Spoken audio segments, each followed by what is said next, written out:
राजकारण मनात असते आणि ही माझ्यासारख्याला जरा जमत नाही राजकारण. मी सरळ माणूस आहे, जरा मला वाकडं तिकडं बोलता येत नाही ह्या विषयातलं, किंवा जे आहे पोटात आहे तेच माझ्या ओठात येण्याचा प्रयत्न होतो. माझ्या पोटात एक अजिबात येत नाही. त्याच्यामुळं अनेक अडचणी येत्या की मी ज्या वरिष्ठांना विचारलेलं आहे ते उमेदवारीसाठी आलेले नाहीत, पक्षवाढीसाठी आलेत म्हणून मला सांगितलं. मी बोललो आपलं. आता तुमच्यासमोर कुणीतरी म्हणलेलं असतं की सुभाष देशमुखला विचारल्याशिवाय प्रवेश नाही आणि 48 तासात प्रवेश होता. आता मी काय करणार त्याला? म्हणजे ते कसं पोटात एक ओठात एक असते, त्याच्यामुळे माझ्या पोटात ओठात एक नाही, मी सरळ आहे. माझं असं मत आहे की ज्या कार्यकर्त्यांनी आमच्यासाठी पक्षासाठी काम केलेलं आहे त्या कार्यकर्त्याची क्षमता असताना, त्याच्या पाठीशी संपूर्ण भाजप असताना, त्याची क्षमता, भारतीय जनता पक्षाची ताकद त्याच्याबरोबर, नागरिक त्याच्याबरोबर असताना जर बाहेरच्याला उमेदवारी दिली तर स्वाभाविकपणे आमची नैतिक जबाबदारी आहे अशा कार्यकर्त्याच्या पाठीशी खंबीरपणे उभा राहणं. आमचा लोकप्रतिनिधी म्हणून त्यांचा एक त्यांनी आमच्यासाठी केलेलं काम म्हणून, त्यांनी भारतीय जनता पक्षासाठी केलेलं काम म्हणून त्यांच्या पाठीशी आम्ही खंबीरपणे उभा राहणारच. मला असं वाटतं की आम्ही प्रयत्न करू उभा राहण्यासाठी. नाही राहिलं तर नाविलाजानं काहीतरी आपल्याला त्याच्या परीनं त्याला पर्याय देऊन त्याच्या पाठीशी खंबीरपणे उभा राहावं लागणार. नवीन कार्यकर्त्यांचे, नेत्यांचे प्रवेश झाल्यानंतर अगोदरच्या कार्यकर्त्याला स्वाभाविकपणे शंका येणं साहजिक असतं.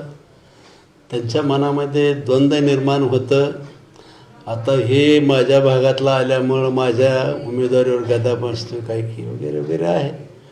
पण मला असं वाटतं की जे आले त्यांना सगळ्यांना तिकीट मिळण्यासाठी आलेले नाहीत, ते पक्षाचं काम करण्यासाठी आलेले आहेत. पक्षाचं काम वाढावं, पक्षाविषयी त्यांना प्रचंड प्रेम निर्माण झालेलं आहे, पक्षाविषयी आस्था वाढत चाललेली आहे, त्याच्यामुळे त्यांचा प्रवेश झालेला आहे. आमचे कार्यकर्ते हॉस्पिटल वगैरे काही नाही, त्यांना खात्री आहे की भारतीय जनता पक्ष त्यांना तिकीट देईल. महाराष्ट्रामध्ये महायुती आहे, सोलापूरमध्ये महायुती करावी असे आदेश आहेत. सोलापूरमध्ये महायुती करण्यासाठी सर्व नेते मंडळी प्रयत्न करत आहेत. समजा अनावधानानं नाही झाली तर मित्र पक्षात गेला एखादा, तर त्याच्या नशिबाने निवडून आला तर परत युतीचा आहे, महापौर युतीचा बसणार आहे. त्याच्यामुळे आम्ही त्याला आता सपोर्ट केला तर चुकलं काय?